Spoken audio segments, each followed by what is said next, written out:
안녕하세요.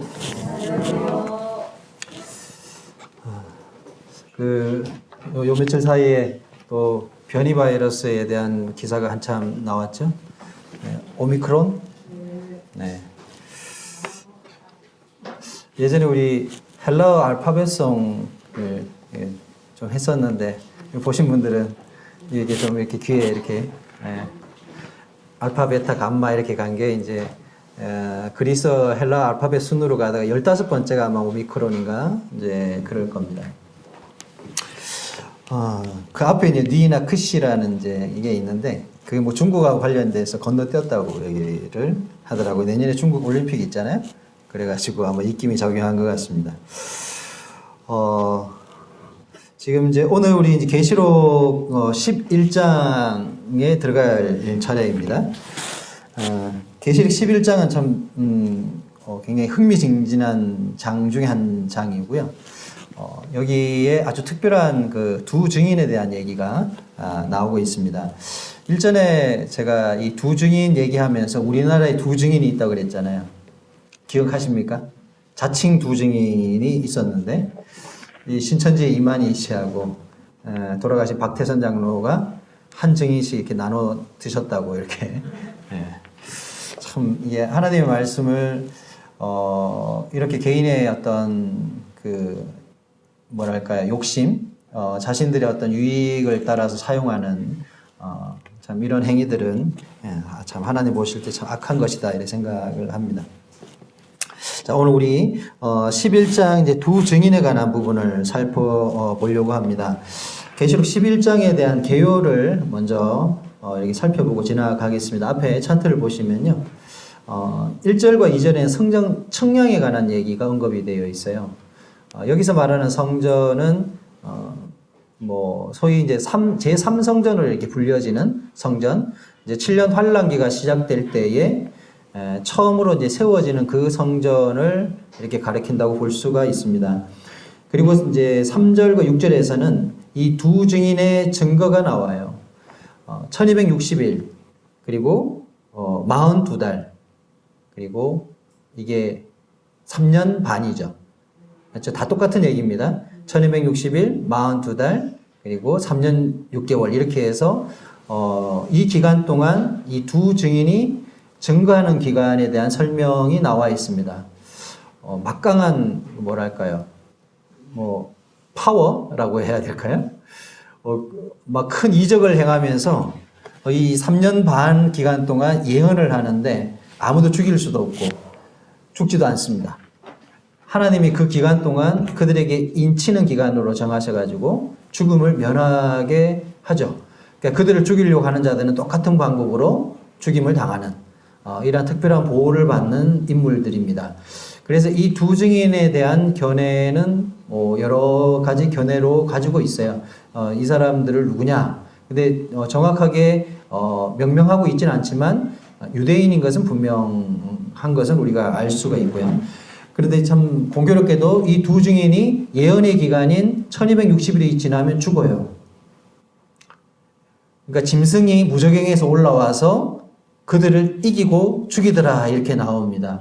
근데 이게 말씀을 우리가 이게 표면적으로만 보면 짐승이 올라와 가지고 두 증인을 힘이 세서 죽인 게 아니라 하나님께서 그들에게 약속하신 예언의 기간이 끝났기 때문에 죽는 겁니다.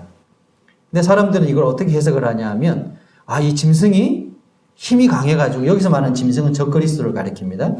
이 적그리스도가 막강한 힘을 가지고 세상 가운데 뭔가 잘못된 정보를 전하고 있는 그와 같은 이 두 증인을 죽였다는 이유로 인해서 잔치가 벌어져요.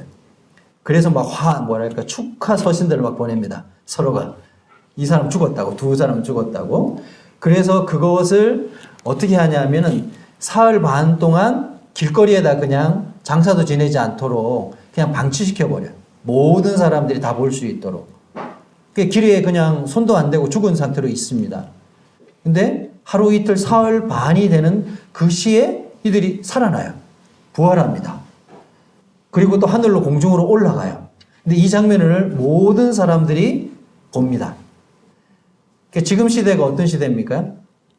뭐 유튜브라든지 저 끝에서 일어나는 게 지금 우리가 바로바로 이렇게 소식들을 전해 듣잖아요. 그러니까 예전처럼 이게 정보가 제한된 시대가 아니라 아주 빠른 속도로 정보들이 전달되는 시대입니다. 큰 이슈가 나면 바로 우리가 알 수가 있어요. 그러니까 그 장면들을 다 세계 각처에 있는 모든 사람들이 이 모든 과정을 다 지켜보게 됩니다. 굉장히 신기하겠죠? 네. 그러니까 이 두 증인이 승천하게 돼요. 그리고 14절부터 19절까지는 일곱째 천사의 나팔이 얘기로 11장이 이렇게 정리가 됩니다. 개관은 이렇습니다. 대략 이 내용을 가지고 좀 더 구체적으로 우리가 살펴보도록 하겠습니다. 자, 성전 측량에 관한 얘기가 언급이 되어 있습니다. 11장 1절과 2절을 제가 한번 볼게요. 읽어보겠습니다. 또 내가 지팡이 같은 갈대를 주며 말하기를 일어나서 하나님의 성전과 제단과 그 안에서 경배하는 자들을 측량하되 성전 바깥마당은 측량하지 말고 그냥 두라. 이것은 이방인에게 주었은즉 그들이 거룩한 성을 42달 동안 짓밟으리라. 3절도 읽겠습니다. 내가 나의 두 증인에게 권세를 주리니 그들이 굵은 베옷을 입고 1260일을 예언하리라. 3년 반 동안 예언할 것이다. 이렇게 얘기했습니다. 자, 이 내용은 간단하게 되어 있는데 조금 구조를 조금 이해하시면 좋을 것 같습니다. 이제 11장 1절에 관한 내용은 뭐냐면 요한에게 하는 얘기예요. 요한에게 지금 해주고 있는 얘기인데 또 내게 이렇게 있잖아요. 내게 지팡이 같은 갈대를 주며 말하기를 일어나서 하나님의 성전과 제단과 그 안에 경배하는 자들을 측량하라. 그러니까 성전 측량에 관한 얘기를 하는데 대상을 세 가지로 얘기하고 있습니다. 그렇죠? 첫째는 무엇입니까? 하나님의 성전이고요. 두 번째는 무엇입니까? 제단이고. 그리고 세 번째가 그 안에서 경배하는 자들이다. 그러니까 세 부류를 대상으로 얘기하고 있다는 것을 우리가 볼 수가 있죠. 자, 그렇다고 하면 여기에서 측량의 의미가 굉장히 중요한 겁니다.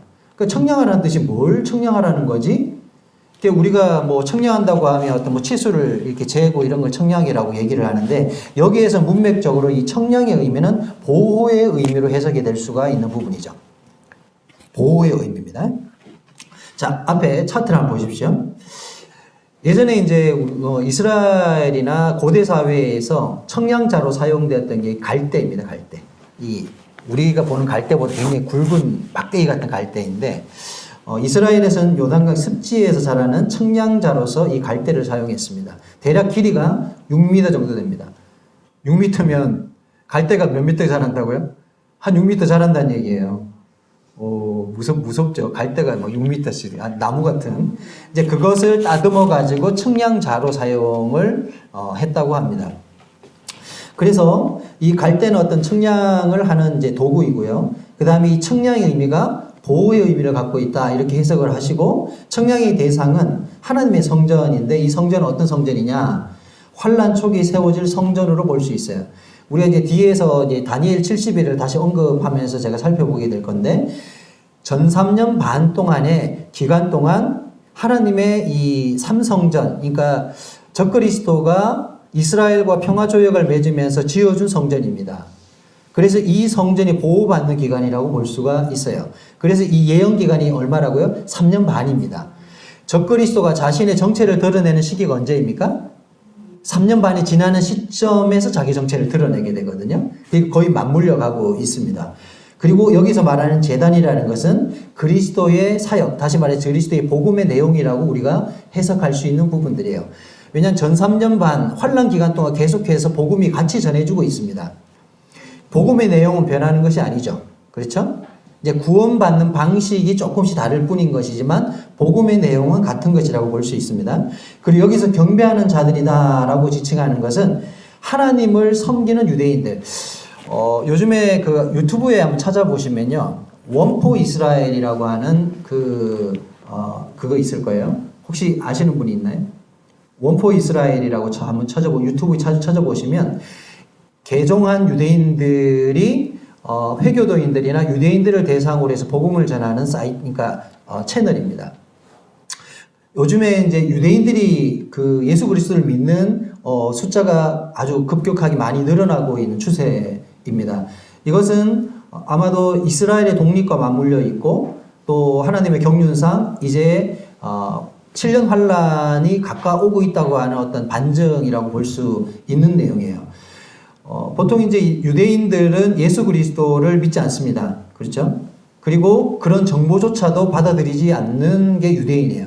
철저하게 유대인들은 예수 그리스도를 거짓말장이 내지는 사기꾼으로 이렇게 오해해서 전하고 있죠. 근데 요즘에 그런 채널을 통해서 유대인들이 많이 이렇게 돌아오고 있는 그런 추세입니다. 그래서 거기에 보면 간증들이 많이 올라오고 있는데 관심 있으신 분들은 한번 원포 이스라엘이라고 한번 찾아보시면 좋을 것 같습니다. 어쨌든 경배하는 자들 하나님을 이제 개종하고 예수 그리스도께 돌아온 참된 어떤 유대인들을 지칭한다고 볼 수 있습니다. 이렇게 청량의 대상은 세 대상으로 우리가 볼 수 있습니다. 근데 여기에서 청량이 제외되는 게 나옵니다. 2절 한번 보세요. 성전 바깥마당은 청량하지 말고 이렇게 되어 있죠. 그러니까 청량이 보호의 의미라고 했지 않습니까? 근데 앞에 그러니까 대상은 청량하고 그리고 나머지 어떤 부분은 청량하지 말라, 보호하지 말라 이렇게 얘기하는 거예요. 다시 말해서 성전 바깥마당은 청량하지 말고 그냥 두라. 이것은 이방인에게 주었은즉 그들이 거룩한 성을 42달 동안 짓밟으리라. 자, 여기에서 시기에 대한 견해차가 있습니다. 1절은요, 전 3년 반을 얘기하는 거예요. 그리고 2절은 후 3년 반을 얘기하는 겁니다. 자, 이게 그냥 같은 맥락에서 보시게 되면 조금 헷갈리게 돼요.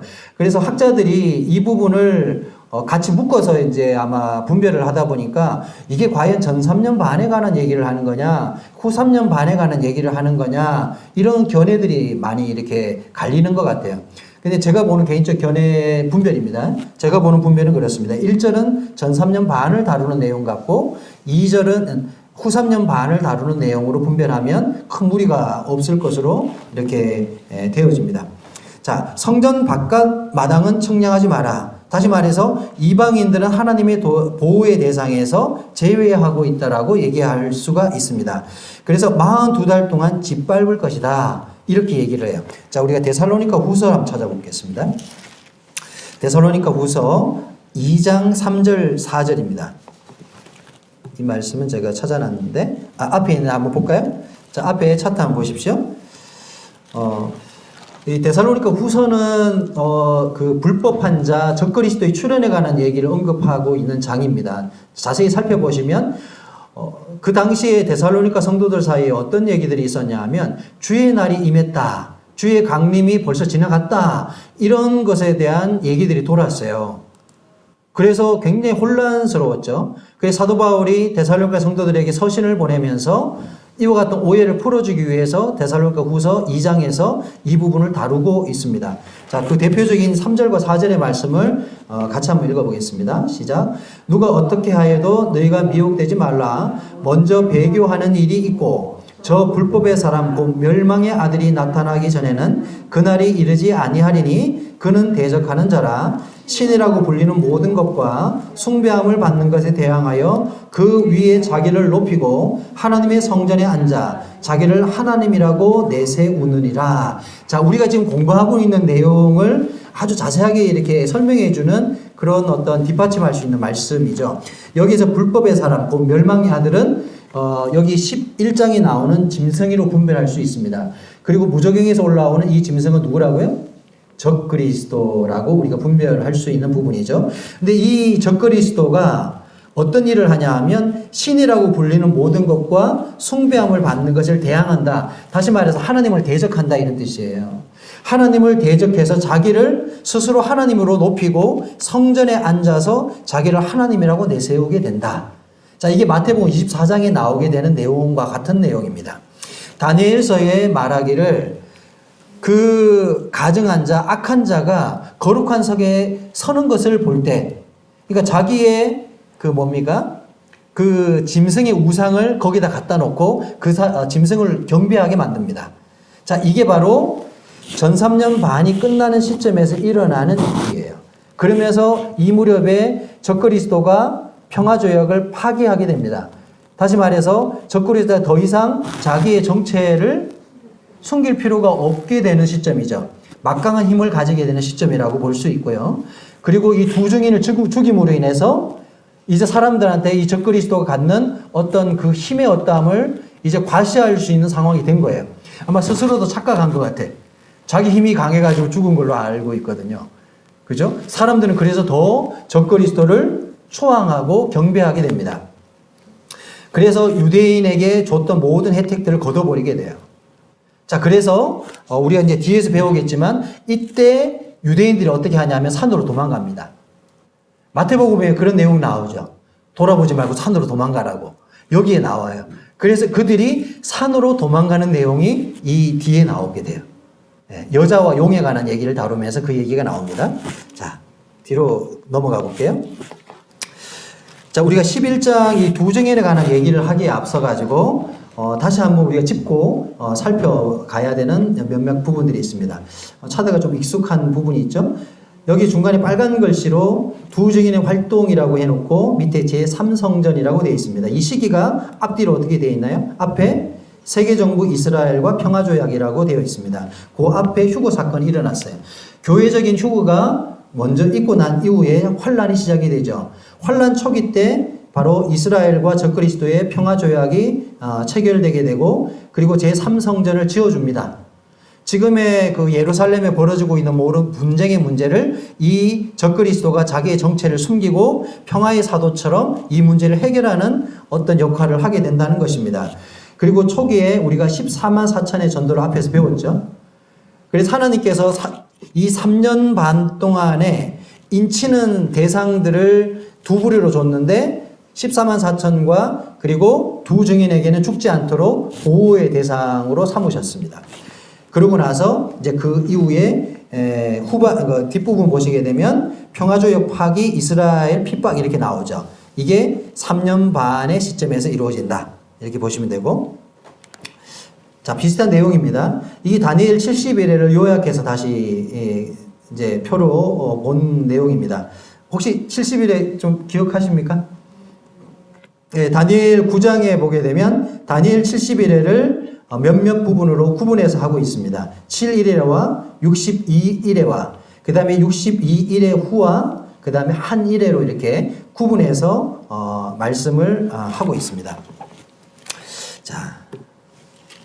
자, 똑같은 내용이죠. 그렇죠? 70일에 관한 내용입니다. 자, 우리 다니엘서 한번 찾아보겠습니다. 다니엘서 9장 직접 말씀을 확인하며 지나가겠습니다. 저희 공부할 때 이 다니엘 70일에가 이해는 됐는데 계산법이 너무 어려워가지고 진짜 어려웠어요. 이게 진짜 이렇게 나오나 하고 이렇게 해봤는데 나오더라고요. 네. 자, 다니엘서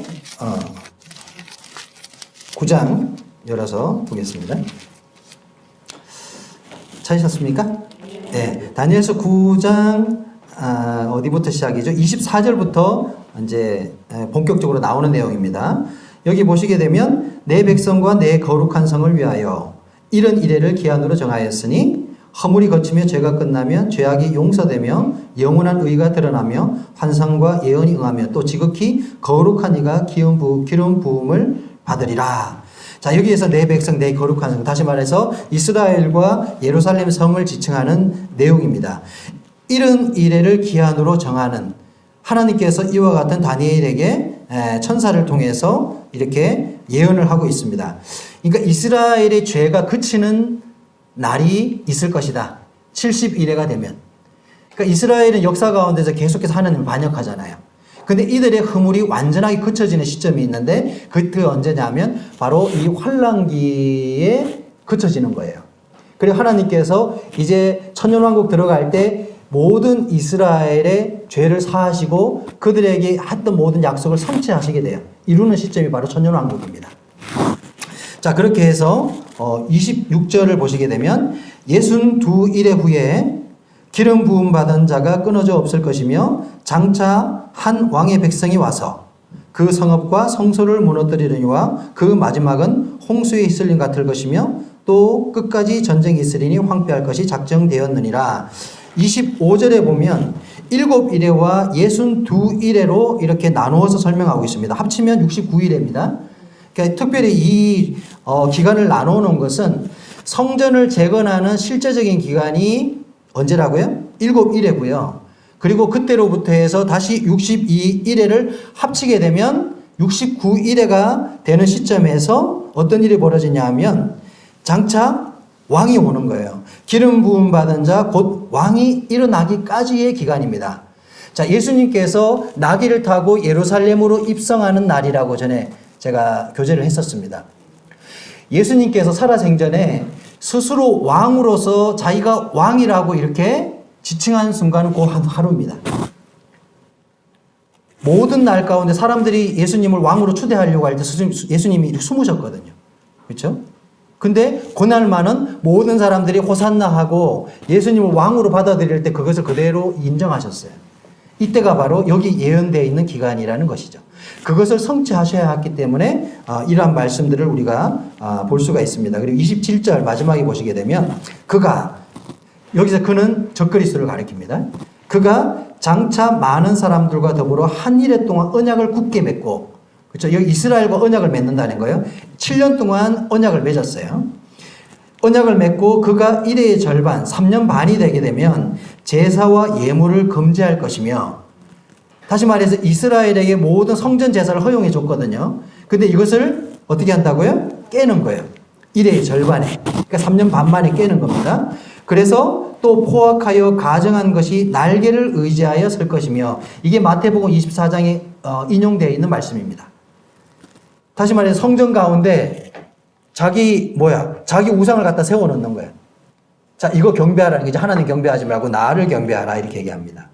이미 정한 종말까지 진노가 황폐하게 하는 자에게 쏟아지리라 하였느니라. 자, 이 말씀의 성취가 계속해서 지금 이렇게 우리가 계시록 가운데 이루어져 가는 것을 보고 있습니다. 그렇죠? 이해되시죠? 자, 다시 본문으로 가겠습니다. 자, 제가 왜 이 다니엘 70일을 또 언급하냐 하면 확인하는 게 굉장히 중요한 거예요. 성경이 이렇게 성취된다고 하는 것을 우리가 구약의 어떤 말씀들을 가져와서 확인하고 이렇게 해야지 이게 팩트거든요. 그렇죠? 믿음이라는 것은 사실 어떤 사실과 정보를 근거해서 믿는 것입니다. 막연한 어떤 추상적으로 맹신하는 게 아니에요. 이제 이럴 때 우리들의 믿음이 확고해지는 것입니다.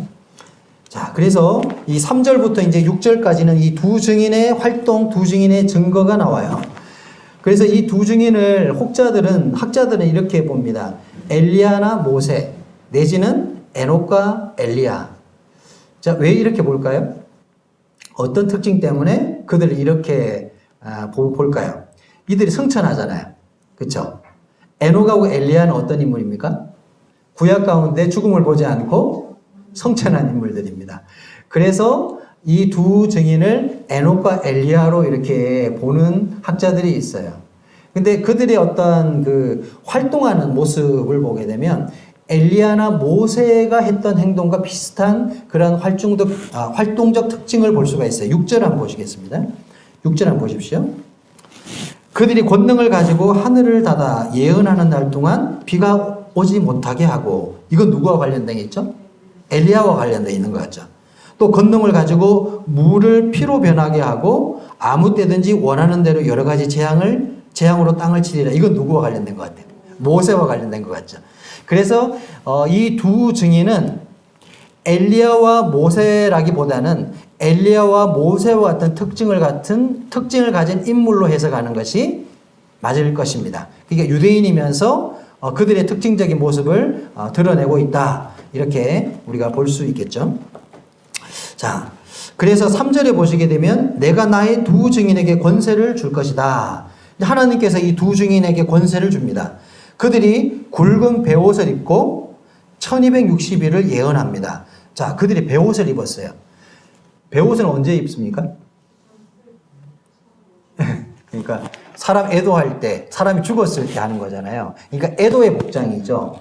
그러니까 베옷을 입고 3년 반 동안 예언을 하는 거예요. 그러니까 그들의 심볼입니다. 어디 봐도 저 사람들은 부증인이라. 아마 7년 환란기 때 이 시기가 되면 방송을 통해서 아마 이 화제될 것 같아요. 워낙 이 특이한 사람들이고 계속 뉴스에 그냥 계속 때릴 겁니다. 과연 이들은 누구냐 하고 계속 화제가 될 인물들이에요. 죽지도 못하고 막 살인 기도가 있는데 죽지도 않아요. 그러면서 계속해서 특이한 복장을 입고 예언을 해요. 어떤 예언을 할까요, 이들이? 예언의 내용은 어떤 것일 것 같습니까? 두 증인이 뭐 하겠어요? 네, 뭐 정확하게 나와 있지는 않아요. 어떤 그들의 멸망을 선포하겠죠. 그렇죠? 왜냐하면 애도의 목장이니까 너희가 하나님께 돌아오지 않으면 예수 그리스도 앞에 너희가 스스로 회개하지 않는다면 너희가 어떤 종말을 맞게 될 것인지에 대한 그와 같은 심판에 대한 얘기들을 계속 했을 것이라고 우리가 분별할 수 있는 부분이에요. 그래서 이 1260일 동안 합니다. 그러니까 3년 반, 42개월 동안 이 활동을 하는데 여기서 학자들이 갈려요. 앞에 보십시오. 이 두 증인은 활동하는 기간이 전 3년 반이다. 또 후 3년 반이다. 이렇게 나뉩니다. 근데 언제 활동할 것 같아요? 상식적으로, 합리적으로 볼 때 당연히 전 3년 반이 이루어지겠죠. 그렇죠? 누가 봐도 이거는 후 3년 반이라기보다는 전 3년 반의 활동 기간으로 보는 것이 더 훨씬 설득력이 있다. 이렇게 볼 수가 있습니다.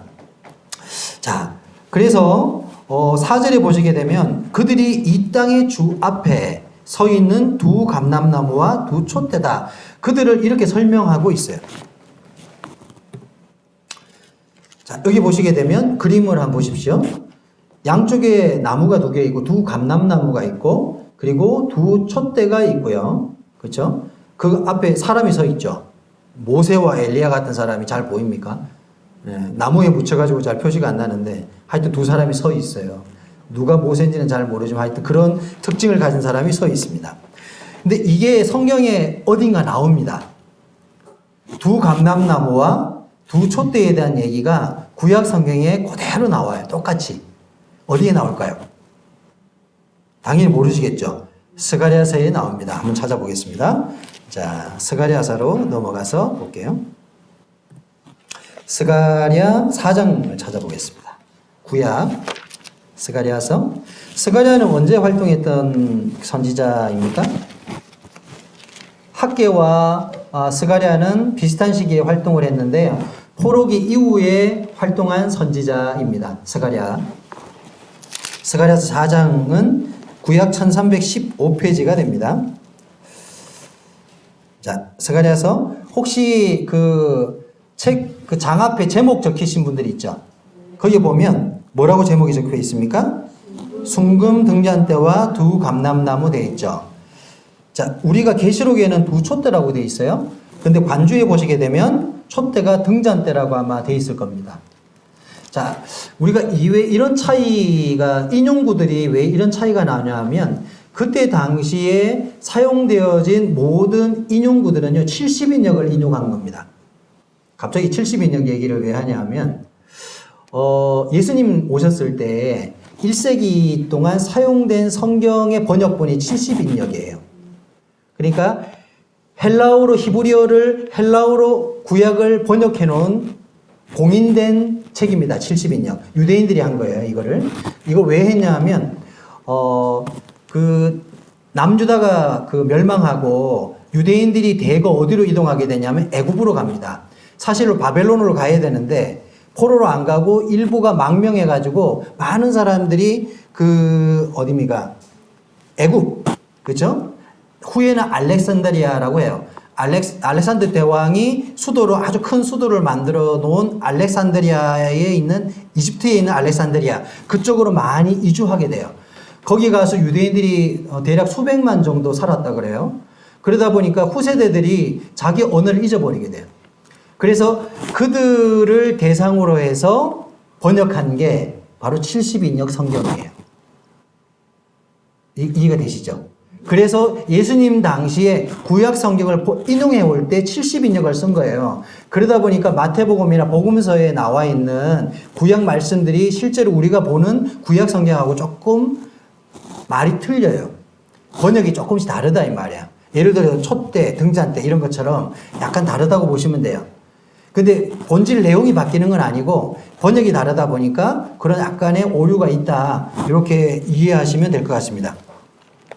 자, 4장, 스가랴서 4장을 보시게 되면 등잔대와 두 감람나무에 대한 내용을 하는데 이 내용에서 11절부터 한번 보십시오. 11절. 내가 그에게 물어 이르되 등잔대 좌우에 두 감람나무는 무슨 뜻입니까?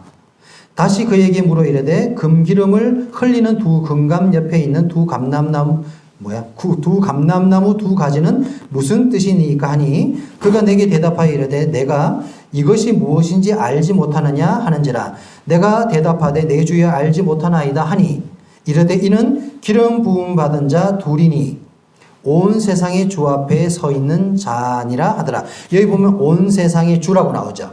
자, 계시록 한번 보세요. 4절 보십시오. 계시록 11장 4절 보십시오. 손을 넣으시고 여기는 뭐라고 되어 있나 보세요. 똑같은 내용인데 그들이 이 땅의 주 앞에 서 있는 두 감람나무와 두 촛대니 조금 다르게 되어 있죠.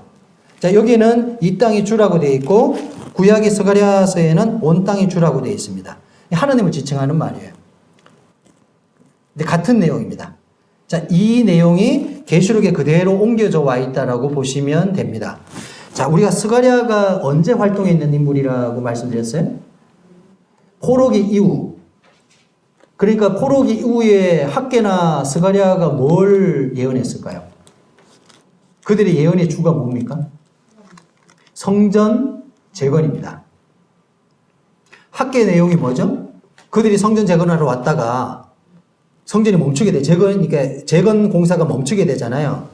그것을 독려하기 위해서 한 개 학개에서의 내용이에요. 그리고 스가랴서도 어떤 내용이냐면 스룹바벨에 대한 내용을 다루거든요.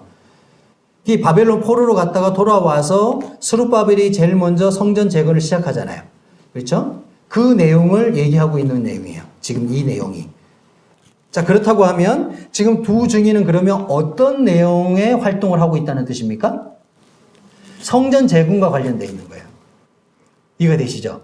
그러니까 두 감람나무, 두 촛대 이들을 이렇게 표현하고 있는 것은 바로 스가랴에서의 말씀을 인용하면서 그들이 활동했던 내용이 바로 성전 재건과 밀접한 관련성이 있다는 것을 우리가 확인할 수 있는 내용입니다. 맞죠? 네, 그렇게 보셔도 큰 무리가 없을 것 같아요. 다시 계시록 11장으로 돌아오겠습니다.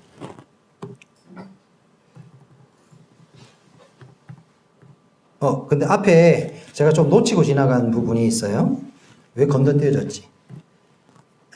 자, 이게 뭐 같습니까? 예수님 오셨을 때의 성전입니다. 성전. 자, 우리가 생각하는 성전은 여기 보시게 되면 안에 건물이 하나 보이죠? 예.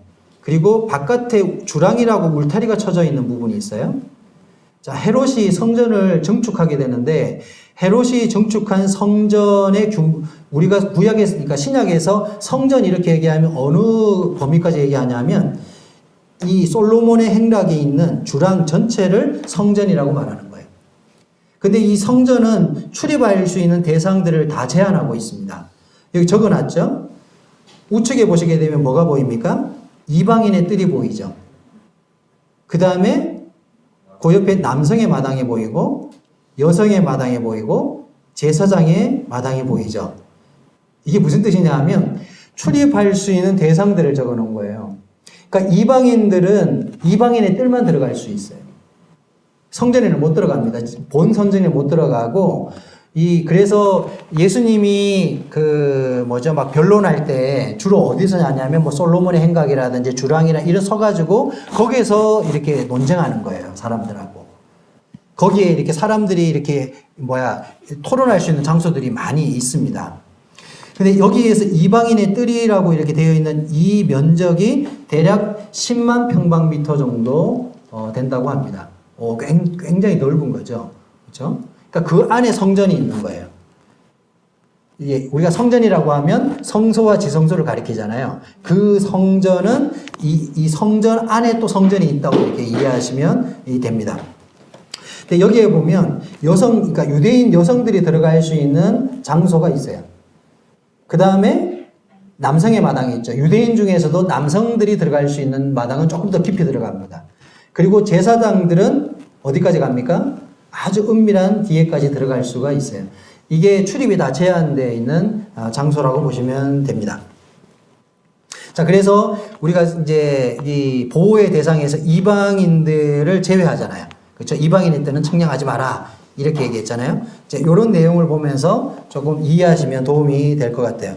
자, 이것은 실제로 이스라엘에 가면 있는 모형도입니다.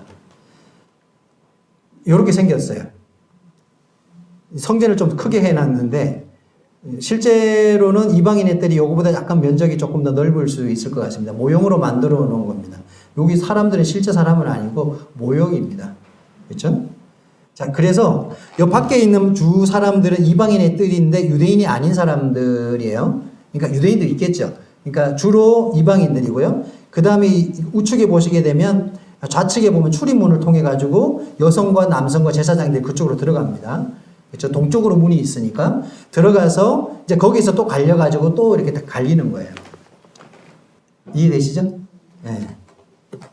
자, 요 얘기하고 싶었습니다.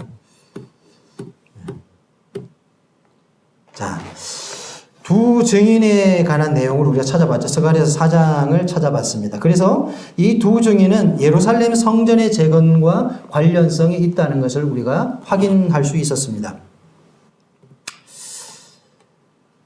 자, 그래서 이 5절과 6절의 내용을 보게 되면 5절과 6절을 한번 보겠습니다. 5절과 6절. 그들이 활동하는 내용을 이렇게 다루고 있는데 5절과 6절에 보면 만일 누구든지 그들을 해하고자 하면 그들의 입에서 뭐가 나와요? 불이 나와서 이게 어떻게 된다고요? 유튜브나 생방송으로 이게 방영이 된다는 거예요. 이 장면들이. 입에서 불이 나와서 그들이 원수를 삼켜버릴 것이요.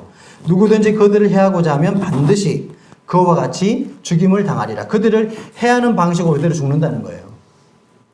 엄청난 능력을 가지고 있는 거죠. 입에서 불이 확 나가는데. 근데 이게 현실적으로 일어난다고 하면 어느 정도 그러니까 이슈가 될 것 같아요. 아마 대단한 그 이슈가 될 것 같습니다. 자, 그래서 6절에서 아까 우리 본 것처럼 그들이 하늘을 닫아가지고 비가 오지 않게 하고, 그쵸? 여러 가지 재앙을 내리는 거예요. 그러니까 우리가 구약 성경에서나 읽었던 내용들이 실제로 이 과학과 문명의 발전한 현 시대에서 지금 벌어지고 있는 거예요. 어떤 이 자연의 어떤 질서, 뭔가 이렇게 영화에서 나올 법한 이러한 역사의 어떤 묘한 장면들이 이 모든 사람들이 보는 눈앞에서 펼쳐지고 실행이 된다는 것이죠. 그러니까 사람들이 어떤 마음이 들었을까? 이들을 바라보면서. 이 두 증인에 대해서 어떤 마음을 가졌을까요? 별로 실감이 안 되네. 앞에서 막 불이 나고 사람들이 죽고 막 이러면 안 믿는 사람들이 어떨까요? 두렵겠죠. 근데 안 믿어져. 믿음이라는 전에 설명드렸잖아요. 믿음은 나 오늘부터 믿을 거야. 이렇게 해서 안 믿어집니다. 믿음은 하나님이 주신 선물이기 때문에 믿어지는 거예요. 그잖아요? 그러니까 이성으로는 지식적으로는 내가 이 모든 게 하나님으로부터 온다라는 것을 다 인지가 되고 확인이 다 돼. 근데 너무 믿어야 될 것 같은데 안 믿어져요. 마음이 강박해지고 더 악해져 가고. 그러니까 우리가 은혜 시대에 사는 게 큰 축복이라는 거죠. 그죠? 네. 자, 우리 구약에서 이제 이 엘리야가 활동했던 내용들이 열왕기상 이런 말씀이 나오고, 우리 잘 아는 출애굽기에 보게 되면 이 바로 왕의 10가지 재앙에 관한 내용들이 잘 기록되어져 있습니다.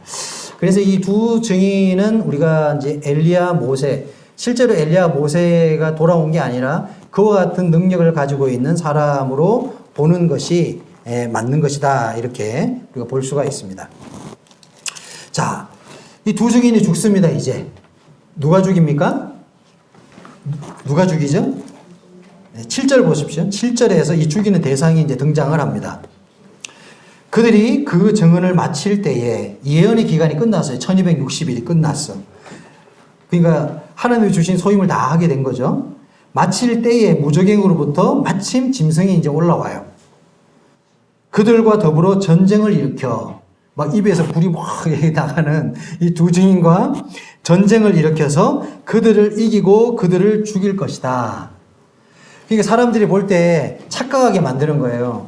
절대 죽일 수 없었던 인물들이 이 짐승이 갑자기 나타나가지고 그들과 싸워서 어떻게 한다고요? 죽이는 거예요. 근데 잘 생각해 보십시오. 짐승이 없다가 갑자기 나타나는 것일까요? 이것은 어떤 그 영적인 것을 설명하는 거예요. 이 짐승은 원래 있었습니다. 왜 이 짐승은 이스라엘과 평화조약을 맺은 인물이에요. 자기 정체를 드러내지 않을 뿐이죠. 이 시기가 되었을 때 본격적으로 자기의 본질, 자기의 정체를 드러내는 거예요. 어떤 계기를 통해서요? 바로 이 두 증인을 죽이는 시점에서부터. 이때부터 이제 본격적으로 자기를 세계 가운데 공공연하게 이제 드러낸다는 거예요. 그렇죠? 자, 봐라. 내가 이런 절대 죽일 수 없는 이 두 증인을 나의 능력으로 죽였다는 거죠. 그러니까 아무도 짐승, 이 적그리스도를 어떻게 해요? 무시할 수 없는 상황이 되는 거예요. 그래서 역사 가운데서 영웅이 탄생하려고 하면 언제 영웅이 탄생합니까? 난세에 영웅이 나잖아요. 그러니까 이와 같은 모든 혼란스러운 상황을 종결짓는 인물로 부각하는 거예요. 적그리스도가. 이해가 되시잖아요. 그렇죠? 자, 오늘 얘기 여기까지. 오늘 교재는 좀 더 재밌습니까? 네. 왜, 이 주인공이 등장하고 있으니까. 이게 계시록도 보면 어떤 장은 지루해요. 그죠? 어떤 장은 보면 이렇게 뭔가 흥미진진하고 이렇습니다. 사실 이 두 증인에 관한 내용은요, 굉장히 좀 관심이 많이 가는 내용이기도 해요. 그리고 너무 특이한 인물이에요. 이 두 인물이. 그래서 우리가 조금 더 현실감을 가미해가지고 막 방송에서 자주 등장하고 매 뉴스 때마다 나오고 유튜브에 막 이런 인물에 관한 여러 가지 정보들이 올라오고요. 근데 아무도 정체를 알 수는 없어. 뭔가 신이 보낸 사람들 것 같은데 이들이 과연 누구인가라고 하는 어떤 이슈가 아마 이 3년 반 내내 있을 겁니다. 그죠? 그래서 이 두 증인이 죽는 날, 그죠? 죽는 날 아마도 좋아하는 인물들이 더 많을 거예요. 그리고 슬퍼하고 애곡하는 인물들이 있을 거예요. 어떤 인물이냐면 환란 기간 동안 예수 그리스도를 믿고 개종하는 사람들. 이들은 두 증인의 죽음을 애도할 것입니다. 그렇겠죠? 같은 편이니까. 그래서 오늘은 이 두 증인의 죽음에 대한 부분을 언급하고 마치도록 하겠습니다. 감사합니다.